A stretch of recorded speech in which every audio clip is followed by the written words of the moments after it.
Hello everyone, আসসালামু আলাইকুম। আপনি সারাদিন Upwork-এ বিট করছেন। আপনার কভার লেটার ঠিক আছে, আপনার প্রোফাইলও ঠিক আছে, বাট আপনি কোনো ইন্টারভিউ পাচ্ছেন না। এমনকি আপনার যে প্রপোজাল সেটা ক্লায়েন্ট ভিউ করছে না। অ্যাকচুয়ালি কারণটা কি? কারণটা হলো টাইমিং। সো আজকের ভিডিওতে আমরা জানবো Upwork-এ কোন সময়গুলোতে ক্লায়েন্টরা অনেক বেশি অ্যাক্টিভ থাকে এবং ওই সময়গুলোতে যদি আপনি প্রপোজাল সাবমিট করেন তাহলে আপনার হায়ার রেট হওয়ার চান্স অনেক গুণে বেড়ে যাবে।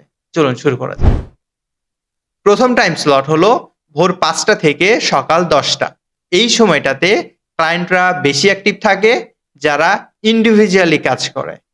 যারা স্মল এবং মিডিয়াম টাইপের ক্লায়েন্ট খুঁজছেন, তারা এই সময়গুলোতে জব সার্চ করে বিড করতে পারেন।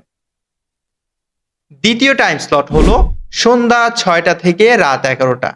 এটি মূলত আমেরিকার অফিসিয়াল ওয়ার্কিং আওয়ার।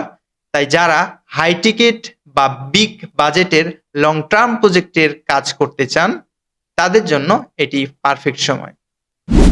আপওয়ার্ক এবং ফ্রিল্যান্সিং বিজনেস রিলেটেড এরকমই টিপস পেতে আমাদের পেজটিতে ফলো দিয়ে আমাদের সাথে থাকুন। ফ্রিল্যান্সিং নিয়ে যে কোনো প্রশ্ন থাকলে আপনি আমাদের গ্রুপে জয়েন হতে পারেন। গ্রুপের লিংক কমেন্ট বক্সে দেওয়া আছে। এছাড়াও বিস্তারিত টিউটোরিয়ালের জন্য আমাদের ইউটিউব চ্যানেল সাবস্ক্রাইব করে আমাদের সাথে থাকতে পারেন। দেখা হচ্ছে নেক্সট ভিডিওতে। আল্লাহ